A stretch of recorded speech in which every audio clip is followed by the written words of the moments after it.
Assalomu alaykum yurtdoshlar. O'zbekiston Milliy axborot agentligining Dunyoga nazar ko'rsatuvining navbatdagi dasturini tomosha qilyapsiz. Bugungi globallashuv zamonida, tezkor davrda xalqaro maydonda yuz berayotgan muhim va dolzarb voqealar bisyor. O'zA odatda o'quvchilar uchun eng qiziqarli bo'lgan mavzularga murojaat qiladi. Bugun ham studiyamizga qiziqarli mavzularni sharhlash maqsadida ekspertlarimizni taklif etganmiz. Hurmatli ekspertlar, studiyamizga xush kelibsiz.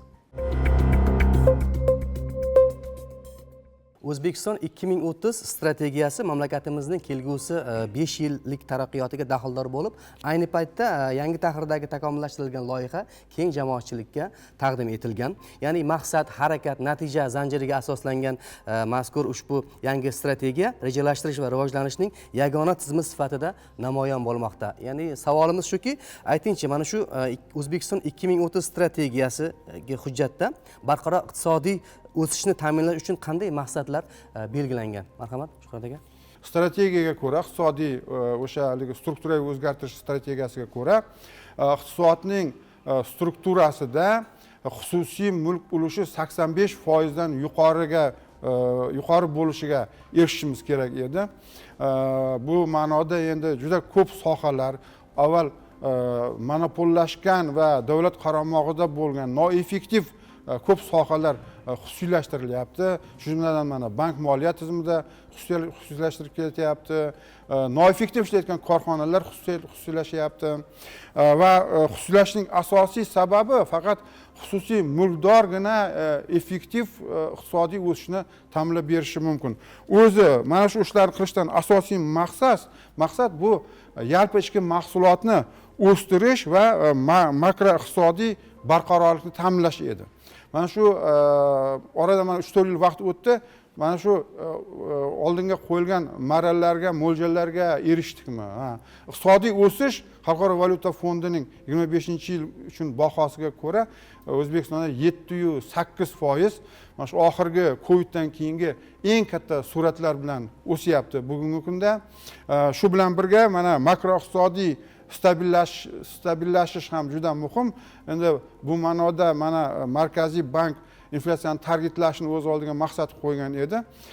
Uzoq yillardan beri demak mana shu qabul qilingan mo'ljal, Markaziy bankning targetlash bo'yicha qabul qilingan mo'ljali shu 7% dan oshirmaslik inflyatsiya darajasini shu ko'rsatkichlarda ushlab turish 25-yil uchun shu imkoniyatga erishildi. Va ikkinchi bir makroiqtisodiy juda muhim ko'rsatkich bu byudjet defitsitini 3% darajasida ushlab turish. Mana Coviddan keyin 5-6 yil mobaynida O'zbekiston davlat byudjetida har doim mana shu byudjet defitsiti deyiladi. Har doim 5%, bir necha yil mobaynida 5%, keyin 4% ga tushirildi. Aynan mana shu ko'rsatkich ham o'tgan yil 25-yil uchun 3%, ya'ni shu planlashtirilgan ramkalar darajasida bo'ldi. Umuman mana shu xususiylashtirishdan tashqari, demak mana shu strategiyadagi oldiga qo'yilgan maqsadlarda iqtisodning bazasi bo'lgan energetika sohasida ham katta ishlar qilindi. Strategiya 2030-yilga borib O'zbekiston energiya balansida 40% yashil energiyaga ajratilishi kerak edi. Generatsiya, elektr tok ishlab chiqarish. Nima uchun qayta ko'rildi? Mana strategiya 3 yil oldin qabul qilingan, lekin hozir yana qayta ko'rilyapti. Buni qayta ko'rishdan maqsad qo'yilgan mo'ljallarni grafikini sal oldin bajarib qo'yilyapti.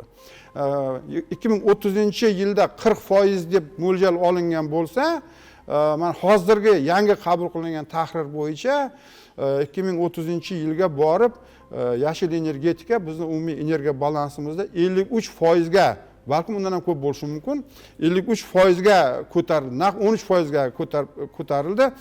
Buning sababi mana shu qabul qilingan davlat dasturlaridan tashqari bu sohaga xususiy sektorning ulushi ham demak juda katta salmoqli hissasi qo'shilyapti. Mana bugungi kunda shu soha bo'yicha xususiy 600 dan ortiq tadbirkorlik subyektlari bor. Har qaysisi mana shu quyosh panellari bo'yicha har yili demak katta loyihalarni amalga oshiryapti. Balkim 2030-yilga borib 53 emas, undan-da ko'proq shu yashil energetikaning energiya balansida ulushi bo'lishi mumkin. Va shu bilan birga yana eng muhimi, umuman iqtisodiy o'sish, mana shu yayimning ko'rsatkichlarini 200 milliardga yetkazish, oxir oqibat nima uchun? Bu xalqning farovonligi uchun. Strategiyada 2030-yilga mana shu kambag'allikni strategiya qabul qilinayotgan payti uning darajasi 30% atrofida edi. 2030-yilga borib kambag'allikni darajasini 5% ga tushirish nima qilingan, maqsadlari belgilangan va bu sohada ham mana shu 25-yil uchun juda katta ishlar qilindi. Bu yerda ham shu grafikni bir oz nima oldinroq bajarish kuzatilyapti va mana shu xalqaro iqtisodiy maydondagi bugungi kungi balki volatillik deymiz, mana shu tartibsizlik, mana shu har xil nima bu tariflar urushi, boshqana janjallari ketayotgan bir davrda albatta buni bizni ham shu iqtisodimizga qisman ta'siri bor. Shuning uchun ham buni korrektirovka qilish kerak bo'ldi va shu korrektirovka amalga oshirildi. Albatta bu strategiyaning o'ziga xos o'zgartirishlar kirishini ichki va tashqi omillari bor. Keling, birinchidan tashqi omillarga kiraylik. Aytish kerakki, hozir bizning iqtisodiyotimiz xalqaro iqtisodiy munosabatlarga, siyosiy munosabatlarga butunlay kirib bo'ldi va moslashdi. Hattoki 1 yil oldingidan keskin farq qiladi. Uni o'sha faktlarda uni iqtisodchilar aytgandek ko'rish ham mumkin bu. Bu o'ziga xos ichkaridagi o'sish nuqtalariga qo'shimchalar kiritishni, yangi omillardan foydalangan holda o'sha iqtisodiy diplomatiya deymiz, shu jihatdan bog'liqlikni oshirishga keltirib chiqaryapti.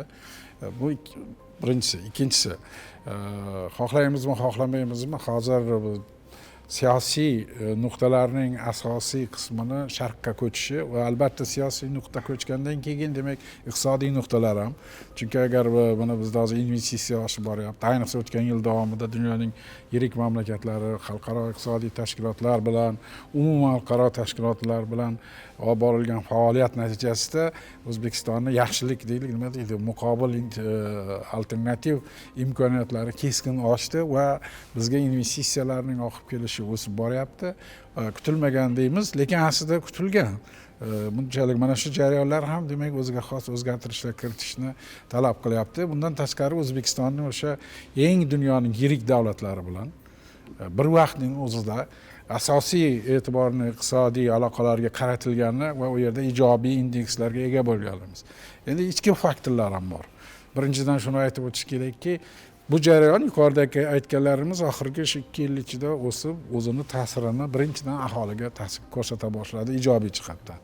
Hozir aytishimiz mumkinki, bizda bir o'ziga xos bir tadbirkorlikning, ishlab chiqaruvchilik bilan shug'ullanuvchilarning yangi avlodi paydo bo'lib kirib boryapti.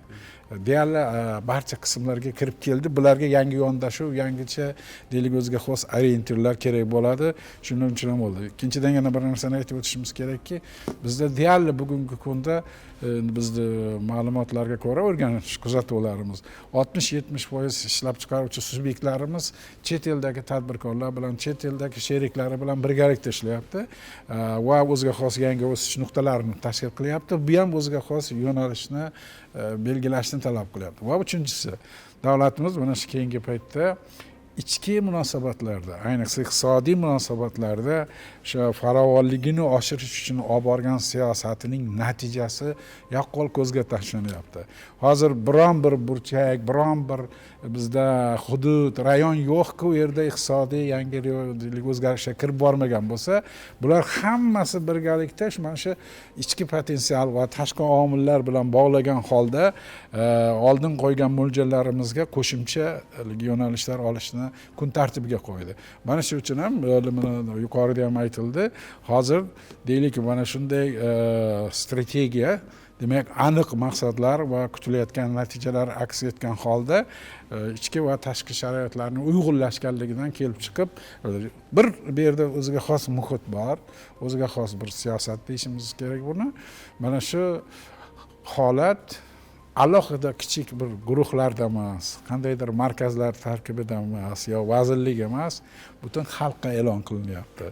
Bu degan narsa birinchidan xalqimizning, o'sha ishlab chiqaruvchilarning, subyektlarning bunga nisbatan munosabatini biz ko'rib turibmiz. Bu ham o'ziga xos bir o'sha O'zbekistonni haqiqatdan ham bir demokratik davlat yo'lidan borayotganligi va davlatimiz rahbari qo'ygan maqsadlarni amalga oshirishga shu kamarbasta bo'lib, bu odamlarimiz hozir tushunib yetdi. Bu qilinayotgan ishlar hammasi birinchi navbatda inson uchun.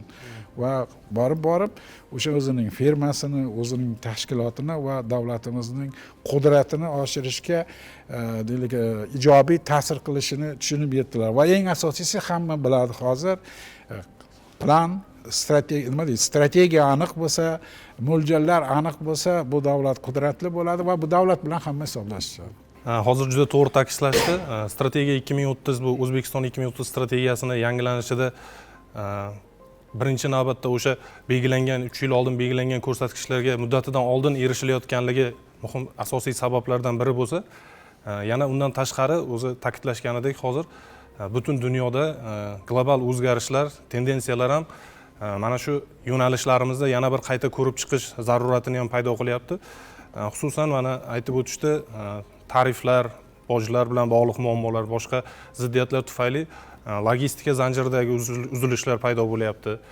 Undan tashqari inflyatsiya bosimlari, xatarlari paydo bo'lyapti. Shularni nuqtai nazardan inobatga olgan holda mana shu transport tizimini, logistika tizimini diversifikatsiya qilish, iqtisodiyotimizda o'zi yana hamkorlarimizni sonini kengaytirish, ularda yangi yo'nalishlarni yaratish nuqtai nazaridan ko'rsatkichlar kiritilyapti strategiyaga. Bundan tashqari butun dunyoda global yana bir tendensiya ketyapti, bu raqamlashish degan tendensiya. Raqamlashish, sun'iy intellekt texnologiyalari rivojlanishi oqibatida butun dunyoda iqtisodiyotda o'zgarishlar ro'y beryapti. O'zbekiston ham bularga oldindan tayyorgarlik ko'rishi, o'shanga qarab intilishi, shu tendensiyalarni inobatga olgan holda rivojlanish nuqtalarini belgilashi talab etilyapti. Shu nuqtai nazardan hozirgi yangi tahrirda qabul qilinayotgan strategiyaga mana shu raqamlashtirish bo'yicha yangi ko'rsatkichlar, sun'iy intellekt bilan bog'liq ko'rsatkichlar, ta'lim tizimiga raqamlashtirishni joriy qilish, sun'iy intellekt texnologiyalarini joriy qilish bo'yicha ko'rsatkichlar kiritish taklif etilyapti.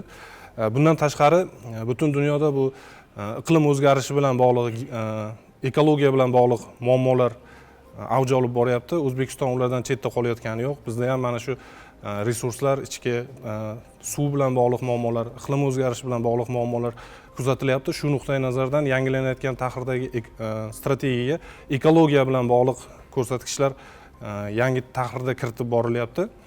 Endi bundan tashqari tashqi global chaqiriqlardan tashqari mamlakatimizning ichidagi yangi o'zgarishlardan kelib chiqib, yangi tendensiya yo'nalishlardan kelib chiqib, ichki yo'nalishlar siyosatimizda ham yangi ko'rsatkichlar belgilanyapti. Misol uchun mana aholi soni bizda tez surat bilan o'sib boryapti. Bu degani kelajakda bizga yangi ish o'rinlari, ko'proq ish joylari, yangi o'sha infratuzilma obyektlari, maktab, bog'cha, universitetlar kerak bo'ladi degan prognozlar beriladi. O'shani nuqtai nazardan kelgusidagi o'sha ta'lim bilan bog'liq, yangi ish o'rinlari bilan bog'liq, ular sonini ko'paytirish, sifatini oshirish bilan bog'liq yangi ko'rsatkichlar belgilanyapti. Amaldagi strategiyadagi o'sha ko'rsatkichlar yangi tahrirda ko'proq sifat jihatidan oshirilib belgilanyapti. Har qanday mamlakatning taraqqiyotida albatta tashqi faktorlarning ham roli bo'ladi. Xuddi O'zbekistonda ham xuddi shunday. Lekin birinchi navbatda baribir ichki siyosat va mana shu strategiyaga bog'liq mamlakatni taraqqiy qilishi. Mana shu strategiyada raqobatbardosh iqtisodiyot va Shuhrat akam aytib o'tdilar, xususiy sektorning rolini oshirish, innovatsion va raqamli texnologiyalarni jadal joriy etish, ekologik barqarorlik hamda tashqi dunyo bilan ochiq va muvozanatli hamkorlikni kengaytirishni ustuvor yo'nalishlarini belgilab beryapti bu strategiya albatta. Ya'ni mamlakatimiz O'zbekiston 2030-yil mamlakatni faqat iqtisodiy emas, balki institutsional va ma'naviy jihatdan ham barqaror davlat sifatida shakllantirishga qaratilyapti. Bu albatta odamni quvontiradi. Mamlakatni mana qarang, e'tibor bering bu gaplarga. Ma'naviy jihatdan ham o'sha demak biz o'sha korrupsiyaga qarshi kurash, davlat o'sha katta idoralarda ma'naviy toza odamlarning o'tirishi, va jamiyat va xalq va davlatning bu yerda birligi haqida gap ketyapti. Ma'lumki, joriy yilning 15-yanvar sanasida Prezident Shavkat Mirziyoyev raisligida O'zbekiston Respublikasi Tashqi ishlar vazirligi va hamda xorijdagi diplomatik vakolatxonalar faoliyatiga bag'ishlangan video selektor yig'ilishi o'tkazildi. Ya'ni unda ta'kidlandiki, o'tgan yilda 26 ta xorijiy davlatga oliy darajadagi tashriflar amalga oshirilgani va yangi tariximizda ilk bor qator davlatlar rahbarlari yurtimizga kelgani, Markaziy Osiyo plus formati, so'nggi yillarda 11 ta davlat bilan strategik sheriklik munosabatlar o'rnatilib, bunday hamkorligimiz soni 19 taga yetgani ta'kidlandi. Keling shular xususida suhbatlashsak. 15-yanvar kuni bo'lib o'tgan video selektorda umuman olganda shu o'tgan yil 2025-yilda O'zbekiston tashqi siyosatida amalga oshirilgan ishlar va oldimizda turgan masalalar bo'yicha alohida takliflar va topshiriqlar berildi. Darhaqiqat 2025-yil O'zbekiston tashqi siyosatida diplomatiyasi juda ham tig'iz yil bo'ldi.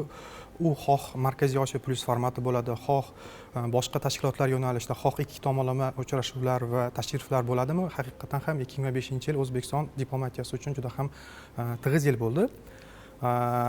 Prezidentimiz ushbu video selektor davomida alohida bir qator yo'nalishlarga urg'u berdi. Ya'ni O'zbekiston tashqi diplomatiyasi ichki siyosatdan kelib chiqqan holda amalga oshirishi lozim. Ya'ni ichki siyosatimizdagi mavjud muammolarni bartaraf etishga qaratilishi lozimligiga alohida ta'kidladilar. Ya'ni kabinet diplomatiyasidan joylarga borib o'rganish, shu xorijiy mamlakatlardagi hamyurtlarimizni muammolarini o'rganish, u yerdagi bor imkoniyatlarni o'rganish, o'sha mamlakatlarga yutuqlarni, texnologiyalarni o'rganish orqali va O'zbekistonga tatbiq qilish masalalarini joylarda o'rganishga alohida urg'u berildi.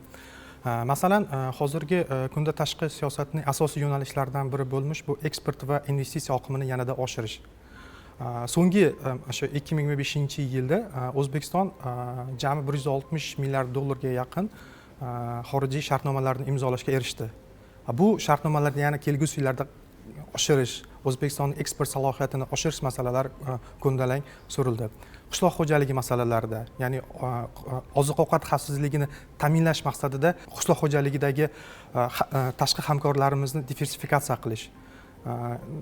Faqatgina 1-2 yo'nalishdagi davlatlar hamkorlik bilan cheklanib qolmasdan, boshqa Yaqin Sharq bo'ladimi yoki bo'lmasam Yevropa bo'ladimi, boshqa davlatlar bilan ham diversifikatsiya masalalarini yo'lga qo'yish masalalari. Bundan tashqari migratsiya yo'nalishi. Bilamiz, so'nggi yillarda asosan tashqi migratsiya sohasida 2-3 ta davlatlar bilan hamkorlikni o'rnatganmiz. Bugun hozirga qo'yilgan masala esa boshqa yo'nalishlarda ham Yevropa, misol uchun Buyuk Britaniya masalasi yoki Polsha, Boltiq davlatlari bilan, Yaponiya bilan, Amerika Qo'shma Shtatlari bilan alohida mehnat shartnomalarini imzolash va o'sha mamlakatlarga o'zbek migrantlarini ishlashga yuborish masalalari alohida ko'ndalang vazifa sifatida o'rtaga qo'yildi. Shu o'rinda shuni alohida ta'kidlab o'tish kerakki, bu transport logistika masalalari. Bilamiz, so'nggi yillarda shu tashqi global jarayonlarning ta'siri natijasida bir qator yo'nalishlarda uzilishlar bo'lib o'tmoqda va mana shu uzilishlarni oldini olish va ularga alternativ transport koridorlari, logistik yo'nalishlarni topish masalalari alohida urg'u berildi. Bir narsani aytmoqchi edim. Men shu o'tgan yil davomida bizning keyingi yillarda amalga oshirilgan tashqi siyosiy o'sha faol, proaktiv natijalarning yaqqol ko'rinishi bo'ldi. Bu jihatdan olib qaraydigan bo'lsak, O'zbekiston 25-yilda butun dunyo hamjamiyati ham buni tan olyapti. O'zimizdagi islohotlar ham shuni ko'rsatyaptiki, biz xalqaro munosabatlarning subyektiga aylandik. Ya'ni boshqacha aytadigan bo'lsak, o'sha O'zbekiston dunyo nafaqat o'zimizda, balki mintaqada va dunyoda bo'layotgan aktiv ishtirok etib kun tartibini belgilab beryapti. O'sha deylik qaysi bir sohani olib ko'rmaydigan bo'lsak, O'zbekiston ishtirok etmagan yo davlatimiz rahbari ilgari surmagan tashabbus yo'q. Bu demak bizning o'sha olib borayotgan faoliyatning natijasi bo'lsa, ikkinchidan O'zbekiston bilan uning olib borayotgan siyosati bilan, undagi amalga oshirayotgan islohotlarning natijalari bilan hisoblashishyapti va e'tirof etishyapti. Bu juda ham muhim bo'ldi. Shu jihatdan olib qaraydigan bo'lsak, demak 2025-yil bizning tashqi siyosatimizda tub burilish yili bo'ldi deb aytish mumkin. Chunki qaysi ma'noda barcha sohalarda sifat jihatdan endi bu yog'iga o'sishga erishimiz kerak.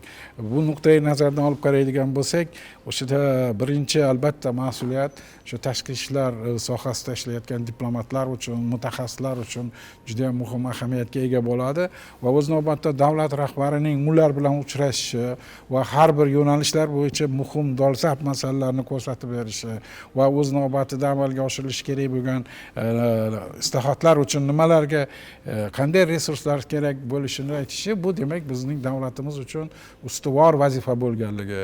Endi biz dunyo hamjamiyatining muhim markaziy nuqtalaridan biriga aylanib borayotganligimiz albatta buning uchun barcha resurslarni yo'naltirish kerakligidan ko'rsatadi va buning keng jamoatchilik oldida yetkazilishi ommaviy axborot vositalari orqali, keyin mana ekspertlarning ham fikrlariga ko'ramiz.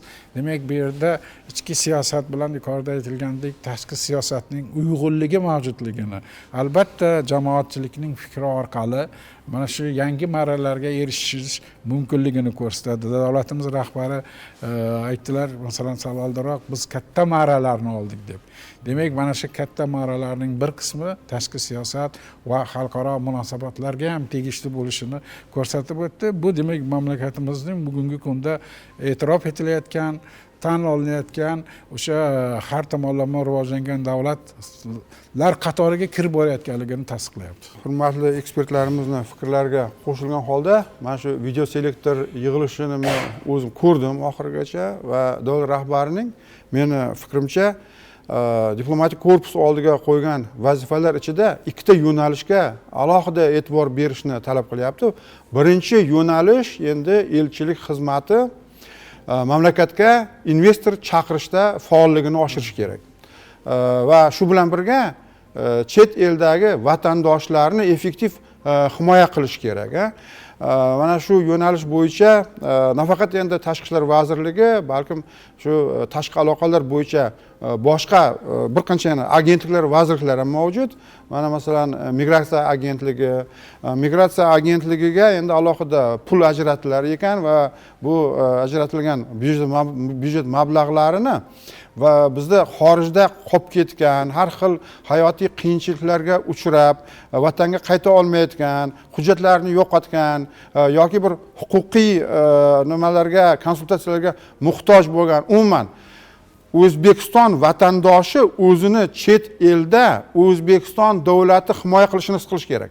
Mana shu urg'ulandi va bu mana shu elchilarga ularni shu baholashda, shu KPI qo'yishda eng muhim yo'nalish deb hisoblanyapti. Demak, mana birinchisi bu o'sish uchun, O'zbekistondagi iqtisodiy o'sish uchun demak Dipkorpus o'zining xizmatini qilish kerak. Investorlarni topish kerak, ular bilan ishlash kerak, ularni O'zbekistonga yo'llantirish kerak va ikkinchi eng muhimi vatandoshlarni, O'zbekiston fuqarolarini chet eldagi har xil sabablarga ko'ra agar ular vatandan demak shu yordam so'raydigan bo'lsa, shu yordamni effektiv bajarib berish kerak va bu davlat rahbarining qat'iy talabi bo'lyapti. Umuman olganda video selektorni hammamiz ko'rdik. O'sha qisqa vaqt ichida o'tkazilgan mana prezidentimizni davlat rahbarining 26 ta oliy darajadagi tashrifi, Markaziy Osiyo plus formatini o'sha institutlashuvi va strategik sheriklar sonining 11 tadan 19 taga yetgani albatta mamlakat tashqi siyosatini faol va ochiq va pragmatik tus olayotganligini ko'rsatadi. Bu albatta quvonarli. Ya'ni O'zbekistonni o'z manfaatlarini aniq belgilab olganligi, ya'ni global va mintaqaviy jarayonlarda mustaqil pozitsiyaga ega bo'lib borayotganligi ko'rinadi. To'g'ri aytdi Shuhrat akam, mana elchilar oldiga o'sha nima qo'yilyapti, juda ko'p vazifalar qo'yilyapti. Bu to'g'ri. Demak, faqat mamlakatni taraqqiyoti va xalqimizni farovonligi uchun endi ishlaydigan vaqt keldi menimcha. Yaqinda Shveysariyaning Davos shahrida Tinchlik kengashi nizomini imzolash marosimi o'tkazildi. AQSh prezidenti Donald Tramp raisligida o'tgan ushbu tadbirda Armaniston, Bahrayn, Bolgariya, O'zbekiston, Indoneziya, Iordaniya, Mo'g'uliston kabi davlat rahbarlari, bosh vazirlari va tashqi ishlar vazirlari ishtirok etdi. Ya'ni ta'kidlanishicha, yangi tuzilma BMTning Xavfsizlik kengashi rezolyutsiyasi bilan qo'llab-quvvatlangan G'azo sektoridagi mojaroni tugatish bo'yicha kompleks rejani amalga oshirish doirasida shakllantirilgan. Ya'ni savolimiz shundan iborat bo'ladiki, Yaqin Sharq yo'nalishidagi diplomatik faollik yangi O'zbekistonning global miqyosdagi tashqi siyosiy mavqeini qaysi jihatdan mustahkamlamoqda? Avvalambor shuni aytib o'tish kerakki, bu kengashning tuzilishi va uni o'sha bajarish tomon birinchi qadam qo'yildi deyish kerak. Chunki o'sha qandaydir darajada tashkiliy formaning bo'lishi juda ham muhim. Demak, shu yo'nalishdagi ishlarni muvofiqlashtiradi va bunga deylik xayrixoh bo'lganlarni yana qo'shilishini imkoniyatlar yaratadi. Avvalambor shuni aytib o'tish kerakki, bu tashkilotning tuzilishida avvalo yuqorida aytganingizdan tashqari O'zbekistonning ham o'ziga xos tashqi siyosatining natijasi deb qarash kerak. Bilamizki, masalan deylik, keyingi yillarda o'zi Yaqin Sharq doim dunyo siyosatining markaziy nuqtalaridan bo'lib kelgan. Lekin mana shu keyingi yillarda bo'layotgan jarayonlar bu yerdagi barqarorlikni, tinchlikni umuman izdan chiqarib yubordi. Juda katta miqdordagi odamlar uysiz qoldi, joysiz qoldi, ochlik, norozichilik o'sib boryapti. Lekin bu yerda shunday holat keldiki, shuni yechish uchun birinchidan o'sha yerdagi bo'lgan subyektlar deylik, masalan, Falastin ham, Isroil ham hal qila olmaydi o'zi. Bularni yechish uchun siyosiy ham, iqtisodiy ham, harbiy ham, texnikaviy ham, investitsion ham mexanizm ularda yo'q. Ikkinchidan, o'shani endi hal qilish uchun qandaydir tashqaridan turtki bo'lishi va bu jarayonni yechish uchun endi xalqaro hamjamiyatning alohida e'tibor qaratilishiga olib keldi. Albatta bu yerda Birlashgan Millatlar Tashkiloti siz aytganingizdek o'sha o'tgan yili noyabr oyida qarorni qabul qildi. Xavfsizlik kengashi shunga qaror chiqardi. Bu birinchidan ham siyosiy, ham huquqiy, ham xalqaro mexanizm borligini ko'rsatadi. Endi ikkinchidan bu yerda O'zbekistonga keladigan bo'lsak, shuni aytishimiz kerak, o'sha keyingi mojarolarda e'tibor beradigan bo'lsak, O'zbekiston, ayniqsa davlatimiz rahbari barcha minbarlardan turib, bu yerda o'sha oldingi yillarda qabul qilingan ikki millat, ikki davlat bo'lishi to'g'risidagi g'oyani doimiy ravishda ko'tarib kelindi va aytish kerakki, ko'p tashkilotlarning kun tartibiga aylandi. Ko'p davlatlar to'g'risini aytish kerak, kutib turishdi. Qanday bo'lar ekan, nima bo'lar ekan deb. Lekin bizning davlatimiz rahbari dadillik bilan mana shu o'zimizning manfaatlardan va mintaqa manfaatlaridan kelib chiqib shuni qo'ydi. Yana endi shu nuqtai nazardan olib qaraydigan bo'lsak, O'zbekistonning ham bunga taklif etilishi va uning fikrlarini hisobga olishi bizning tashqi siyosatimiz, ayniqsa Yaqin Sharq yo'nalishidagi juda katta yirik yutuq bo'ldi. Chunki bu yerda muhim bir jihati shundaki, bizning davlatimiz faqat tashabbuskor emas, faqat bir taklif beradigan emas, shu tashkilotning tashkil etuvchi, ta'sis etuvchi subyekti sifatida kirib bordi. Bu ham mas'uliyat, ham o'ziga xos deylik yutuq hisoblanadi. Endilikda masalan deylik, mana shudagi bo'layotgan jarayonlarni qanday borishini, qanday kun tartibi shakllantirishiga bevosita O'zbekiston ishtirok etadi. Va bu yerda hali shu paytgacha bizning biron bir tashabbusimiz javobsiz qolmagan, bundan keyin yana salmoqli bo'ladi. Ikkinchi bir jihat bor, e'tiborga olinganligi. O'zbekiston mana shu keyingi 2-3 yilni oladigan bo'lsak, bu bo'yicha faqat tashabbus kirib o'tirgani yo'q. O'sha Falastindan shu hodisalarni natijasida qiynalganlarning bir qismi olib kelindi O'zbekistonda. Borib ko'rsangiz, hozir ular biz ko'p ko'rdik, ular bilan gaplashdik, uchrashdik. O'sha yerda ta'lim olishyapti. Hattoki o'zini tilida ham dars berishlar tashkil qilingan. Ularga shu bizning fuqarolarimiz qanday imkoniyatga ega bo'lsa, sog'lig'ini saqlash, dam olish, boshqa kasb o'rganish bo'yicha hamma sharoitlar qilib berilgan. Bu ham bu dunyo uchun o'ziga xos bir tajriba bo'ldi-da. Shunday qilish mumkinligini demoqchimiz. Bundan tashqari yana bir jihatiga e'tibor berishimiz kerak. Shu O'zbekistonning mana shu tashabbusi bu yerdagi bo'ladigan yig'ilishning endi kengashning bundan keyingi kun tartibiga aylanadi. Chunki boshqa mamlakatlar ham bunga yordam berish. Yana bir jihatiga e'tibor beraylik. Mana shunday sharoitda O'zbekiston insonparvarlik siyosatidan real haqiqatdan kelib chiqib, o'sha yerda o'zimizning imkon darajasida ma'lum miqdorda pul deylik o'tkazib berildi u yerda. Bu o'sha yerdagi faqat mana shu qiynalayotganlarga yordam berish nuqtai nazaridan insonparvarlik, gumanitar yordam bo'ldi. Buni ham hamma davlatlar qilgani yo'q, lekin O'zbekiston birinchilardan bo'lib shuni amalga oshirdi. Va yana bir narsani aytishimiz kerak, yana bir narsa. Shu mana yuqorida aytildi, O'zbekistonning o'sha faol diplomatiyasida bir qancha uchrashuvlar bo'lgan, ko'p joylarda, hamma joyda birinchi navbatda shu imkon darajasida davlatimiz shu masalalarni ko'tarib kelayotgan edi. Yana da mana shular hammasi birgalikda olib qaraydigan bo'lsak, demak bu tashkilotning o'zida berilgan vakolatlar doirasida samarali bo'lishini ko'rsatadi. Bundan tashqari bir narsaga e'tibor berishimiz kerak. Hozir xohlaymizmi, xohlamaymizmi, dunyodagi mana iqtisodchilarimiz ham aytishdi, boshqalar ham aytishyapti. Kuch markazlari sharqqa ko'chyapti. Sharqqa ko'chayotgan paytda, demak Osiyoga ko'chyapti. Bu yerda tinchlik bo'lmasdan turib, boshqa hududlarga tinchlikni, barqarorlikni ta'minlash mumkin emas. Shu nuqtai nazardan olib qarayotgan bo'lsam, qarang, bu yerda O'zbekiston tomonidan kiritilgan tashabbusning juda uzoqqa, juda strategik ahamiyatga ega bo'lganligini ko'rsatadi. Demak, Yaqin Sharq muammosini yechish orqali Sharq bilan G'arbni bog'lovchi, mana shu Osiyoni bog'lovchi nuqtalarda barqarorlik, tinchlik bo'lsagina, demak, boshqa hududlarda ham tinchlik bo'lishligini ko'rsatyapti. Mana shuni tushunib yetgandan keyin o'sha Amerika prezidenti albatta u ham butun bu shariatni o'rganib, shunda kelib chiqqan holda O'zbekistonni ham taklif qilishi, demak, birinchidan avvalambor aytganimizdek o'sha yuqoridagi O'zbekistonning samarali faoliyatining natijasi deb qarasak, ikkinchidan demak O'zbekistonning mana shu hudud bo'yicha, umuman dunyo siyosati bo'yicha strategik mushohadaga ega ekanligini, strategik jihatdan o'ziga xos yo'nalishlarni belgilab oladigan davlat sifatida e'tirof etildi. Bu hammamizni yuqorida aytganimizdek oldimizga mas'uliyat ham yuklaydi va o'z navbatida faxr his tuyg'usini shakllantiradi. Chunki mana shu bizda yaqin keyingi yillardagi tashqi siyosatimizning, umuman o'z davlatchiligimizning bir yuqori nuqtalariga chiqqanligini ko'rsatadi.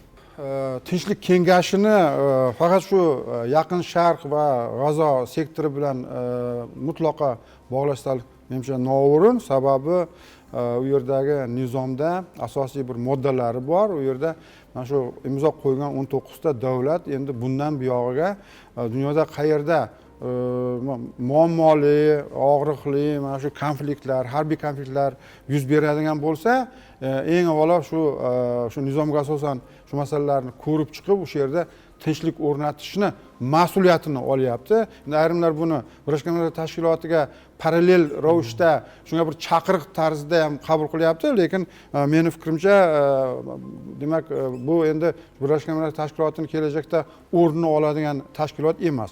O'zi asosiy xalqaro institutlarning asosiy qismi bir 90% dan ko'prog'i 20-asrda shakllanib bo'ldi. 21 mana asrda agar mana shu yashil energetika bo'yicha bir ayrim shu institutallashgan tashkilotlarni hisobga olmasak, qariyb hamma xalqaro huquqni himoyasi va xalqaro munosabatlar bo'yicha asosiy tashkilotlar 20-asr mahsuli hisoblanadi. Mana shu jami bir 58 ta davlat taklif qilingan edi kengashga, lekin shundan 19 ta davlat qabul qilindi va ular shu kengashning asoschilari deb baholanyapti. Shu jumladan O'zbekiston ham bor. Mana shu tashabbus qilishdan maqsad Amerika o'ziga shu o'zi bilan hamkorlik qilish kerak bo'lgan davlatlarni, men mana o'zimga yoqqan davlatlarni chaqirdim dedi va keyin shu o'tirgan 19 ta prezidentlarga, davlat rahbarlariga bu yerdagi har biri mening do'stim dedi. Va bu juda katta qiymat kasb etadi. Bugungi mana shu nostabil, qarama-qarshiliklarga to'la kuch mantig'i bilan siyosat yaratilayotgan davr uchun dunyoning eng iqtisodiy, harbiy va siyosiy qudratining vakili, uning prezidenti mana shu 19 ta davlat rahbarlarini har qaysi shaxsan mening do'stim deyishi va unda O'zbekistonning ham o'rni borligi bu juda ko'p kuch markazlariga qaysi bir ma'noda ham signal. Endi bevosita mana shu Yaqin Sharq masalasiga agar o'zimizni shu nimamiz nigohimizni qaratadigan bo'lsak, u yerda mablag' masalasi bor va shu tashkil etuvchi davlatlarga ikki xil formatda a'zo bo'lish demak taklif qilingan. Birinchi format bu abadiy a'zo bo'lish, boshqacha aytganda mana uning nizom jamg'armasiga ulush nazarda tutilyapti, 1 milliard dollar yoki vaqtincha 3 yilga a'zo bo'lish. Endi shu bugungacha matbuotda tarqalgan axborotlarga qaraganda hozircha shu ulushni to'lagan biror davlat yo'q, lekin bir ikkita davlat to'lamoqchi bo'lyapti ekan. Matbuotda, ijtimoiy tarmoqlarda juda ko'p shunaqangi har xil spekulyatsiyalar bo'ldi. Go'yo mana O'zbekiston 1 milliardni endi shu Tramp tashkil qilgan shu tashkilotga berar ekan degan. O'zbekiston ham, mana qo'shni Qozog'iston ham, hatto Ozarbayjon va Armaniston ham hozircha mana bu tashkilotga shu haligi vaqtli maqomda a'zo bo'lyapti. 3 yildan keyin chunki nizom jamg'armasi ustavi bo'yicha 3 yildan keyin uni prolongatsiya qilib yana 3 yilga boshqatdan qayta a'zo bo'lish va qayta registratsiya bo'lish imkoniyati ham mavjud.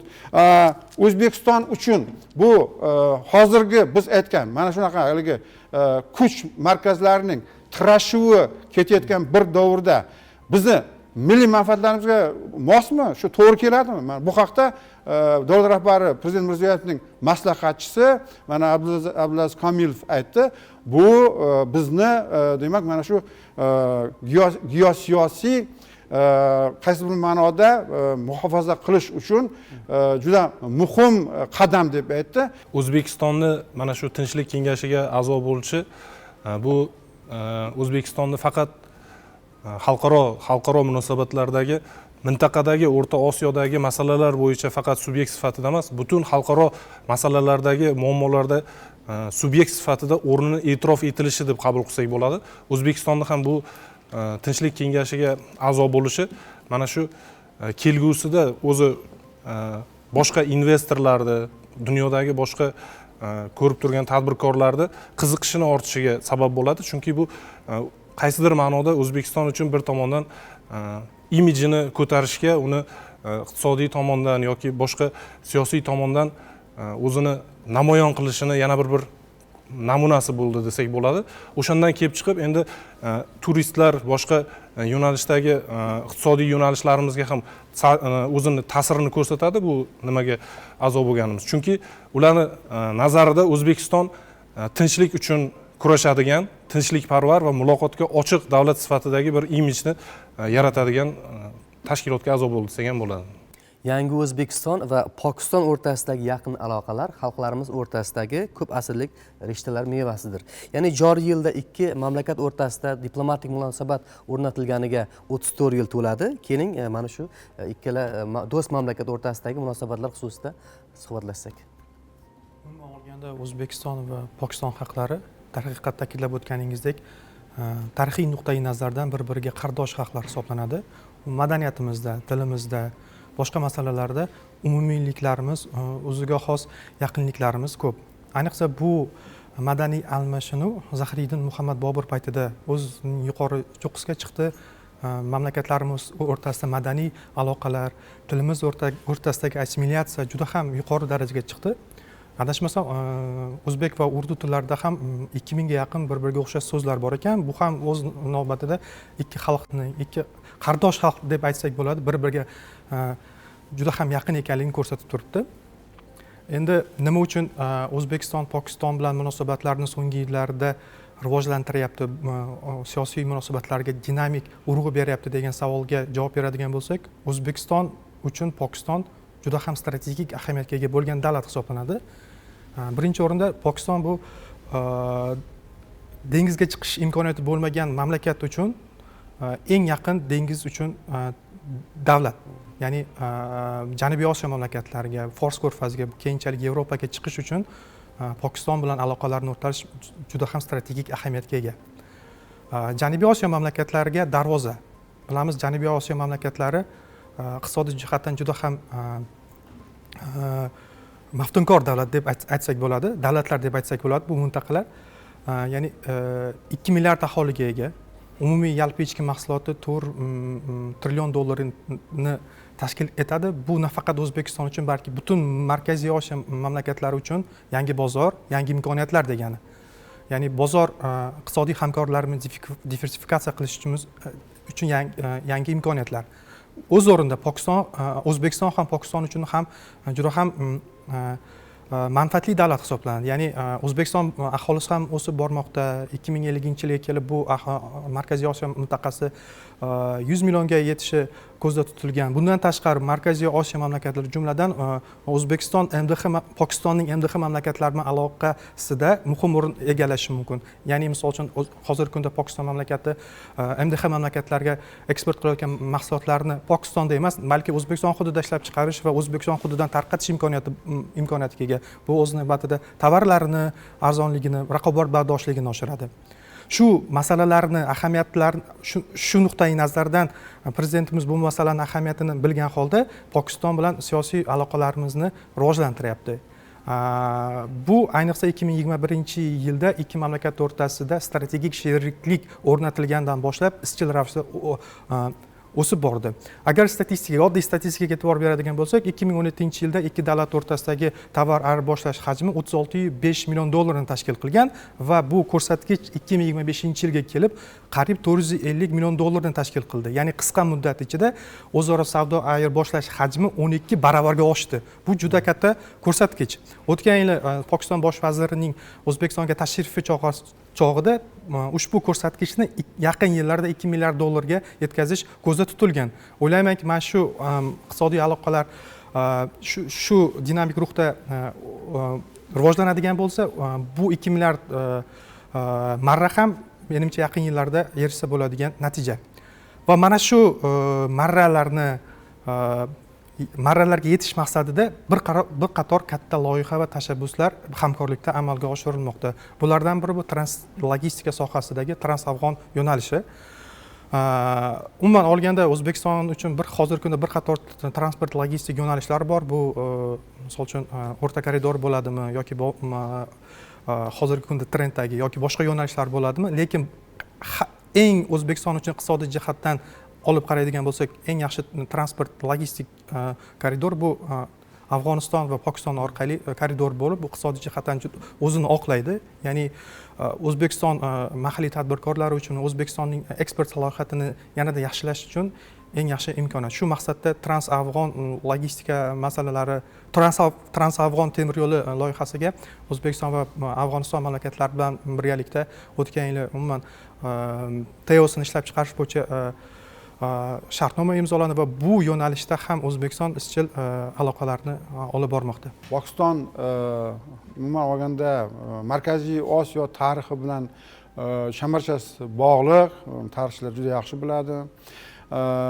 Mana shu 2 milliard dollarlik marraga erishish rejalari bor. O'tgan yili Pokiston bosh vaziri kelgan payti shu haqda qarorlar qabul qilingan. Endi mana shu Trans-Afg'on yo'lagi bo'yicha temir yo'l qurish haqida ketyapti. To'g'ri, endi 5 milliard dollar deb dastlab baholar berilyapti. Bu yo'l bizga nima uchun kerak?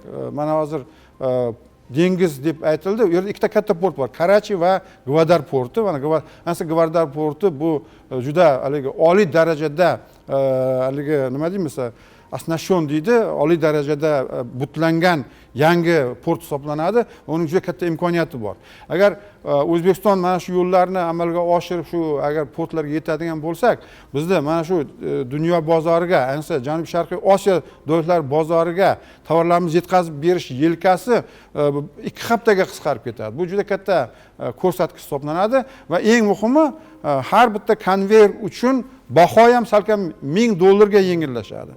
O'zbekiston uchun, nafaqat O'zbekiston uchun, biz orqamizda turgan mana Qozog'iston uchun, hatto mana Sharqiy Yevropa va Rossiya uchun ham Janubiy Sharqiy Osiyoga o'z tovarlarini yetkazish uchun juda katta imkoniyatlar paydo bo'lgan bo'lar edi va bunda O'zbekiston o'zidan o'ziga avtomatik tranzit davlatga aylanib qolar edi.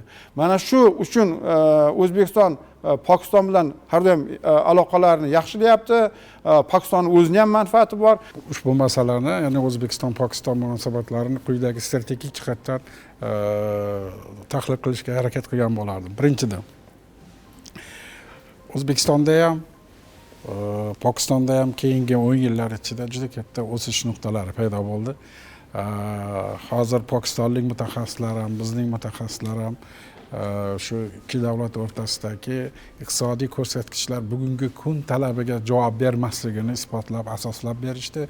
Buni yangilash kerak, yangi qirralarni ochish kerak, yangi imkoniyatlarni ishga solish kerak. Albatta bu jarayon o'z navbatida yuqori darajadagi siyosiy diplomatik kelishuvlarni kun tartibiga qo'ydi va bu amalga oshiriladi. Keyingisi, ikkinchi jihatdan O'zbekiston-Pokiston munosabatlarini mohiyatiga yetmoqchi bo'lganda Markaziy Osiyo nuqtai nazaridan yondashish kerak. Chunki bizda bu Pokiston bilan aloqalarning o'rnatilishi va istiqboli avvalambor o'zaro bog'liqlik konsepsiyasidan kelib chiqadi. Mamlakatimizning, O'zbekistonning tashqi siyosatida janubiy va Markaziy Osiyo o'zaro bog'liqligi degan konsepsiya bor. Demak, bu ikkita region bir-biri bilan iqtisodiy jihatdan, tarixiy jihatdan, madaniy jihatdan, infrastruktura jihatdan bog'liqlik bor. Buni bir qismi amalga oshgan, bir qismi amalga oshmagan. Hali bu sohada ham ko'p ishlar amalga oshirilishi kerak. Mana shu jihatdan olganda ham bu yerdagi yangi imkoniyatlarni qidirib topish va bugungi kun nuqtai nazaridan shu kerakli, masalan, iqtisodiyot sohasida, texnologiya sohasida, hattoki madaniy gumanitar sohada yangi hamkorlik qirralarini ochish kun tartibiga chiqdi. Buni ham demak yuqori darajadagi kelishuvlar orqali muhrlanish kerak bo'ladi. Keyingidan bir narsaga e'tibor berishimiz kerak. Markaziy Osiyo davlatlari masalan bir yaxlit yuqorida aytganimizdek hudud sifatida o'sha yuqorida ham aytildi, janubga chiqish uchun bizga juda ham katta imkoniyatlar beradi. Bizda O'zbekiston bu yerda ikki tomonlama o'ziga xos foyda oladi. Birinchidan, o'sha Markaziy Osiyoning tovarlarini ham bizning hudud orqali, o'sha temir yo'llar yo boshqa quruqlik yo'llari orqali Akanga chiqish va bu yoqqa ketishga va teskari obratnoga katta bizga dividendlar beradi. Bu yerda o'sha dastlabki mutaxassislarning fikri bo'yicha dastlabki manfaatdorlik bor. Buni ham ma'lum darajada 3 tomonlama, balkim 2 tomonlama shartnomalar asosida yangi darajalarni aniqlash kerak bo'ladi. Va bitta muhim o'ziga xos bugungi kunda reallikka aylanayotgan transport koridorlari nuqtai nazaridan yondashish kerak. Mana xabarimiz bor, hozirgi kunda real hayotda Xitoy, Qirg'iziston, O'zbekiston temir yo'lining qurilishi boshlandi. Ikkinchidan, endi jarayon shunday bo'lyapti, hozir shimol-janub temir yo'li qurilishi boshlangan. Rossiya tomoni o'zining qismini deyarli tugatib bo'ldi. Hozir Ozarbayjon territoriyasidan o'tyapti. Yaqinda demak Eronga kirib boradi. Va mana shu jarayonning bir qismi agar mutaxassislarning, ekspertlarning shuni ustida ishlashyapti. Agar Afg'oniston orqali o'tadigan bo'lsa, bunda O'zbekiston ham o'zining transport koridorlarini bunga ham ulash imkoniyatlari paydo bo'ladi. Natijada biz bir vaqtning o'zida demak yirik Xitoydan kelayotgan temir yo'lining ham g'arbga, ham Afg'oniston orqali Pokiston va dunyo bozoriga chiqishning yangi imkoniyatlari paydo bo'ladi. Va ikkinchidan o'sha shimol, janub transport koridoriga O'zbekistonning ulanishi, bu yerda faqat O'zbekiston emas, bu yerda bir yangicha dunyo qarash bilan qaraydigan bo'lsak, Markaziy Osiyo ulanadi.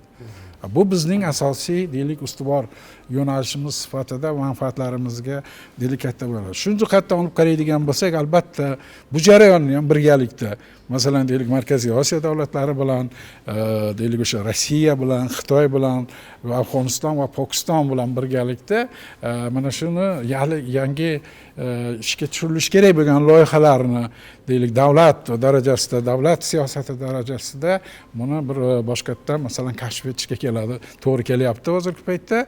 Va yuqorida aytganimizdek, albatta bu bizning o'sha tashqi siyosatimizning muhim yo'nalishlaridan biri bo'lgan, demak shu deylik Osiyo, Janubiy Osiyo davlatlari bilan bu yerda Hindiston ham bor, Hindistonga ham chiqish imkoniyatlari kengayadi.